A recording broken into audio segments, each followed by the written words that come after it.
आज आप लोगों के समक्ष मैं हुसैन रज़ा, राष्ट्रीय महामंत्री विकलांग साथी ट्रस्ट और दिव्यांगम चैनल की तरफ से आप सभी का स्वागत करता हूं और आप लोगों के सामने कुछ चीज़ें हैं जो कहना चाहता हूं।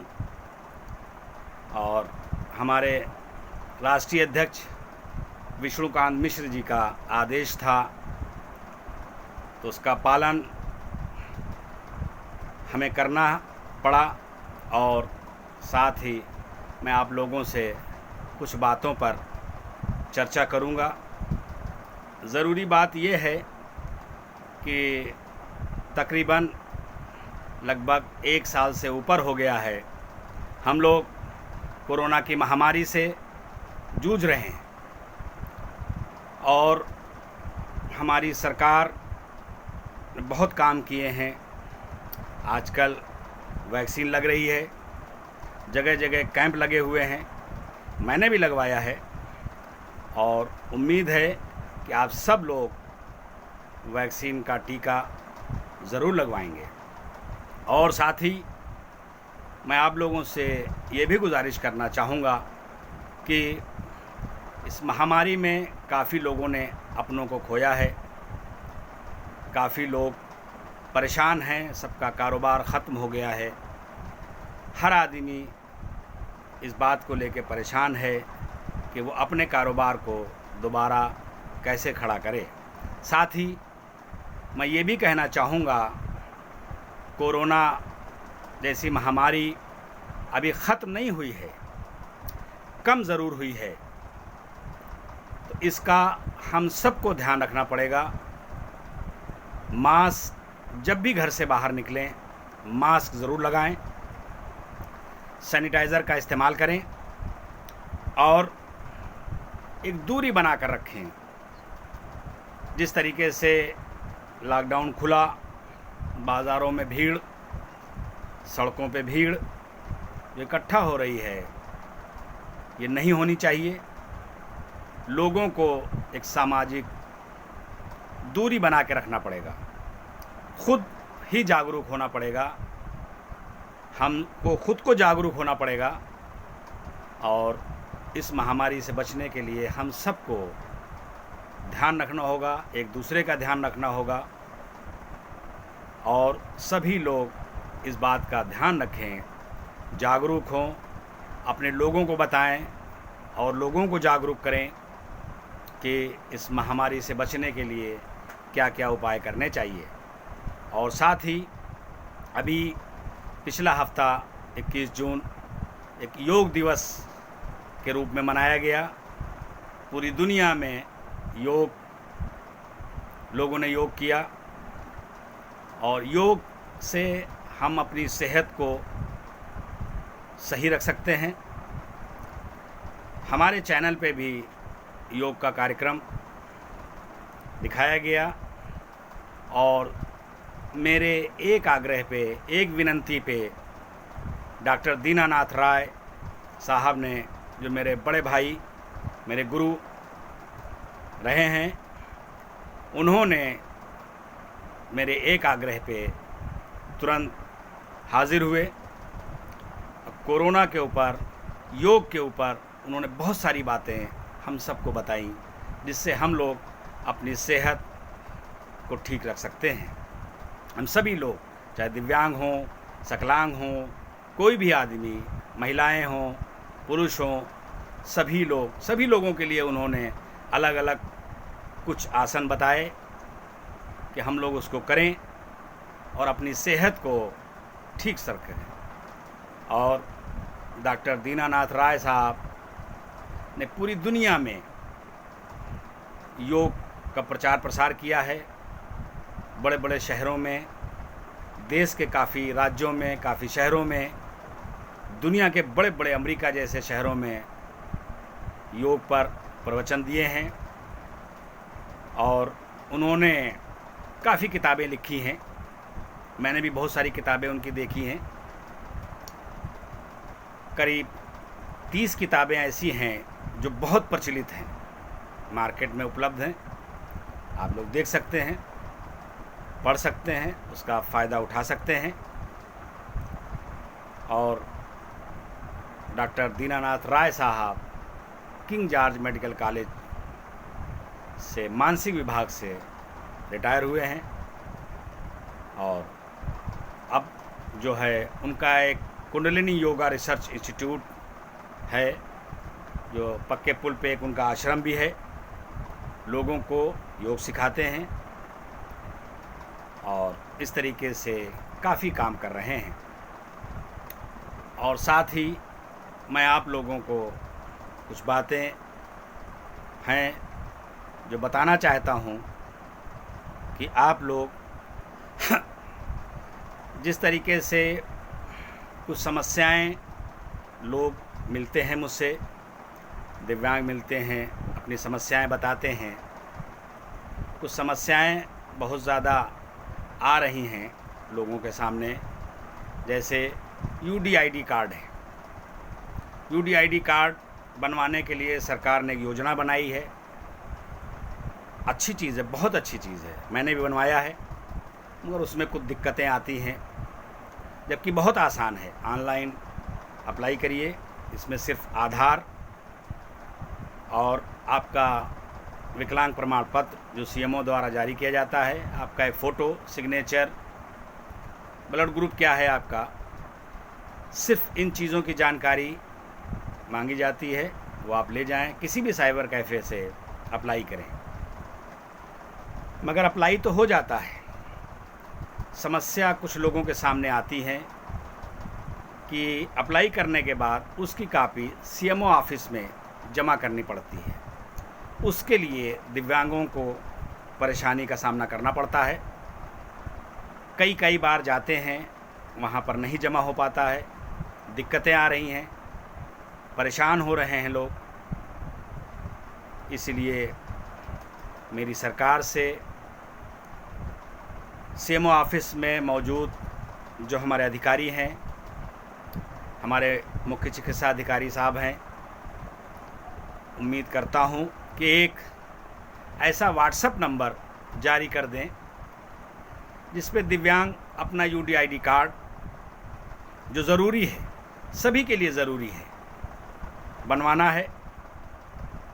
एक ऐसा व्हाट्सएप नंबर जारी करें जिस पे दिव्यांग ऑनलाइन अप्लाई करने के बाद उसकी कॉपी जो जा कर के सीएमओ ऑफिस में बड़ी परेशानियों के साथ जमा करनी पड़ती है।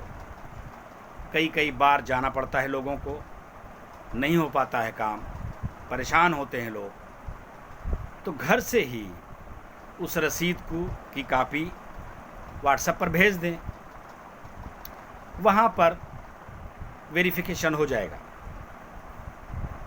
तो मैं उम्मीद करता हूँ, मैं अपने प्रदेश के, देश के सभी मुख्य चिकित्सा अधिकारियों से विनती करता हूँ कि एक ऐसा व्हाट्सएप नंबर अपने अपने ज़िले का जारी करें जिस पे दिव्यांग अपना ऑनलाइन यूडीआईडी कार्ड बनाने के बाद उस व्हाट्सएप पे उसकी रसीद, सर्टिफिकेट, आधार, जो भी मांगा जाता है वहाँ पर वो भेज दें, ताकि ऑफिस में बैठे हुए जो भी अधिकारी हैं उसका सत्यापन करें। सत्यापन करने के बाद यूडीआईडी कार्ड बन जाता है, लोग ऑनलाइन निकाल लेते हैं, क्योंकि ऑनलाइन ही मिल पा रहा है, क्योंकि इससे पहले भी जो काफ़ी अरसे से जो यूडीआईडी कार्ड बने हैं वो अभी तक लोगों को नहीं मिल पाए हैं, आ गए हैं, विभाग में रखे हैं, बट नहीं पाए हैं। कुछ समस्याएं हैं, हर आदमी की कुछ समस्याएं होती हैं, विभाग की कुछ समस्याएं होती हैं। बहुत सारी सहूलतें हैं, हमारी सरकार ने, राज्य की सरकार ने, भारत की सरकार ने बहुत सारी योजनाएं बनाई हैं, उसका फ़ायदा हम लोग उठा नहीं पाते हैं, जागरूक नहीं हैं, लोगों को मालूम नहीं है कि हमारे कौन कौन सी योजनाएं सरकार चला रही है। बस कुछ योजनाएं जो प्रचलित हैं, पेंशन है, शादी का है, कारोबार का है, ये प्रचलित योजनाएं हैं जो चल रही हैं। उपकरण के लिए लोगों को पैसे मिलते हैं, उपकरण का वितरण होता है, ऑपरेशन करने के लिए मदद मिलती है। इस तरीके से बहुत सारी योजनाएं हैं, सरकार चला रही है, वेबसाइट पर मौजूद हैं, मगर लोगों को मालूम नहीं है। इसलिए जो हमारी सरकार द्वारा चलाई हुई योजनाएं हैं उसका प्रचार प्रसार सही तरीके से हो, सभी लोगों तक उसकी बात पहुँचे, लोग जाने। बहुत सारे लोग तो जानते ही नहीं हैं कि हमारे लिए ये भी काम है, हमारे लिए ये भी सरकार चला रही है। इसलिए उम्मीद करता हूँ कि सभी लोगों को मिलकर इसका प्रचार प्रसार करना चाहिए ताकि लोगों तक इसका फ़ायदा पहुँच सके। इसी तरीके से अभी जल्दी ही विधानसभा इलेक्शन होने वाले हैं। हम सबको मिलकर वोट डालना चाहिए, हमारा भी अधिकार है, हम भी इस देश के नागरिक हैं।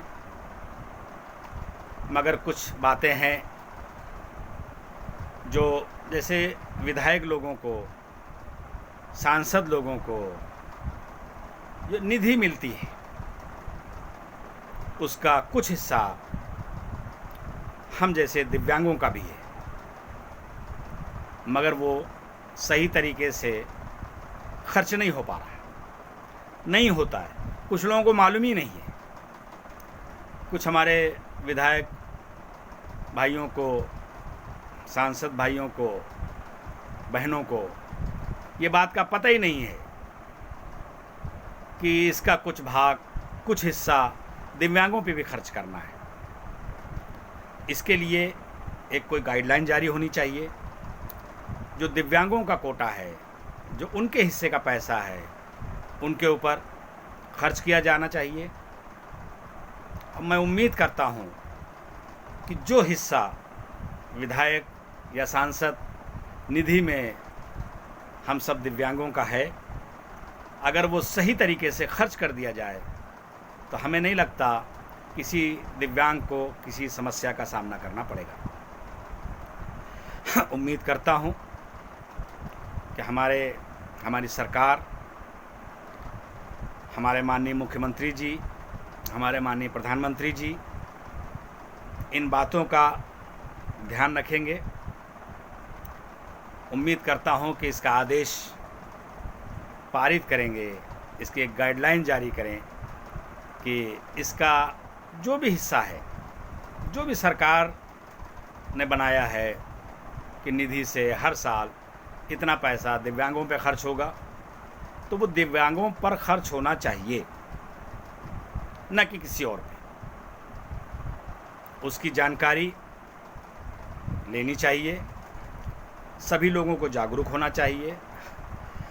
और जिस तरीके से हमारी राजनीतिक पार्टियां और भी विभाग हैं, सभी तरह के प्रकोष्ठ बनाती है, अल्पसंख्यक प्रकोष्ठ, पिछड़ा वर्ग आयोग, अनुसूचित जात, जनजात, बहुत सारे पार्टियां हमारी जो हैं, सभी राजनीतिक पार्टियों ने सारे प्रकोष्ठ बना रखे हैं, मगर दिव्यांगों की तरफ किसी का ध्यान क्यों नहीं जाता। हमको अपनी उपस्थिति दर्ज करानी पड़ेगी कि इस देश में, इस राज्य में हम लोग भी हैं, हम लोग भी वोट देते हैं, हम लोग भी वोटर हैं। इसलिए सभी राजनीतिक पार्टियों से मेरा आग्रह है, मैं अनुरोध करूंगा कि आप लोग भी अपनी अपनी पार्टियों में दिव्यांग प्रकोष्ठ ज़रूर बनाएं। कुछ राज्यों में कुछ पार्टियों ने बनाए हैं। अगर सभी पार्टियां, सभी लोग हमारी तरफ ध्यान दें, हमारे प्रकोष्ठ भी बनाएं, ताकि हम लोग भी जागरूक हों, हम लोगों की भी उपस्थिति दर्ज हो। ये सारी बातें हैं, बहुत सारी समस्याएं हैं, लोगों के सामने आती हैं। इस प्रकार हम सभी लोगों को जागरूक होने की ज़रूरत है। हम सब जागरूक होंगे, अपनी बात कहना चाहिए। हम नहीं कहेंगे तो कौन कहेगा। हर आदमी को अपनी अपनी बात, अपनी अपनी समस्या रखनी चाहिए। हम अपनी बात जब सरकार तक पहुंचाएंगे तभी तो सरकार हमारा ध्यान रखेगी, तभी तो जानेगी कि हम भी परेशान हैं, हमें भी ज़रूरत है। इसीलिए हमारे हर पार्टी में, हर विभाग में एमएलसी या राज्यसभा मेंबर नियुक्त किए जाते हैं, मनोनीत किए जाते हैं। उम्मीद करते हैं हमारी पार्टियां, हमारी सरकारें, चाहे वो राज्य सरकार हो, चाहे वो भारत की सरकार हो, दिव्यांगों का भी प्रतिनिधित्व करना चाहिए। दिव्यांग भी का भी प्रतिनिधि नियुक्त करना चाहिए। दिव्यांग विभाग है, सारे आयोग हैं, सभी आयोगों में चेयरमैन बनते हैं, सदस्य बनते हैं। अल्पसंख्यक आयोग है, पिछड़ा वर्ग आयोग है, अनुसूचित जाति आयोग है। इस तरीके से, इसी प्रकार से दिव्यांगों का भी आयोग है, मगर उसमें दिव्यांग प्रतिनिधि नहीं है, दिव्यांग का कोई चेयरमैन नहीं है। सरकारी अधिकारी हैं, आयोग बना है, आयुक्त हैं, काम हो रहा है, मगर दिव्यांगों का भी प्रतिनिधित्व होना चाहिए, ताकि एक दिव्यांग ही दिव्यांग की समस्याओं को समझ सकता है, उस पे क्या समस्याएं हैं। इसी प्रकार मैं आज आप लोगों का बहुत वक्त लिया, और अभी हमारा दिव्यांगम चैनल 1 साल पूरे कर चुका है, और मैं सभी लोगों का, जो हमारे दर्शक हैं, जो हमारे मोटिवेटर हैं, ख़ासकर मैं अपने राष्ट्रीय अध्यक्ष विष्णुकांत मिश्रा जी का, हमारे बड़े भाई हैं, हमारे गुरु हैं, उन्होंने इस दिव्यांगम चैनल की स्थापना की ताकि हमारी समस्याएं, हमारे दिव्यांगों की समस्याएं यूट्यूब चैनल के द्वारा, हमारे दिव्यांगम चैनल के द्वारा लोगों तक पहुंचाई जा सकें। लोग अपनी अपनी बातें, अपनी अपनी समस्याएं हमारे चैनल के द्वारा लोगों तक पहुंचा सकते हैं। साथ ही हमारे और कुछ लोग हैं जो बहुत एक्टिव हैं, हमारे दीदी अंजलि अग्रवाल जी, हमारे प्रवीण सिन्हा जी, हमारे मनोज गुप्ता जी, हमारे रिजवान मंसूरी साहब, सुधा सिंह जी, इस तरीके से हमारे सरवत खान हैं, हमारी प्रिया दीदी हैं, नीरज जी हैं, बहुत अच्छा गाते हैं, हमारे डॉक्टर वाईपी सिंह साहब हैं। इस तरीके से बहुत सारे लोगों के वीडियोस हमारे चैनल पर हैं, आप लोग ज़रूर देखें।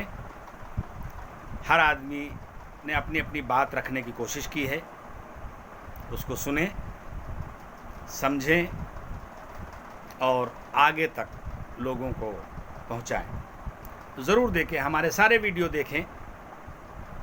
हमारे करीब 400 के आसपास वीडियो हमारे चैनल पर पड़े हैं। आप लोग जब भी वक्त मिले, थोड़ा सा वक्त निकालिए, थोड़ा सा वक्त निकाल कर हमारे वीडियो को ज़रूर देखें, ताकि आप जब देखेंगे कुछ न कुछ जानकारी ज़रूर मिलेगी। इसलिए आप सब लोग से मेरी विनती है, हमारे दिव्यांगम यूट्यूब चैनल को सब्सक्राइब करें, लाइक करें, कुछ न कुछ कमेंट्स ज़रूर करें कि हमें पता चले कि आप क्या चाहते हैं, आपके क्या कमेंट्स हैं। इसलिए बस आज की मैं अपनी बात को समेटता हूँ। और एक बार फिर से मैं आप सभी लोगों का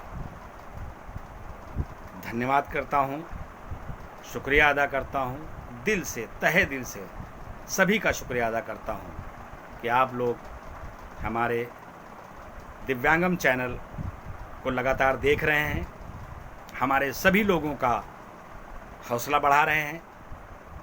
और इसी के साथ मैं आप लोगों से विदा चाहता हूँ। नमस्कार।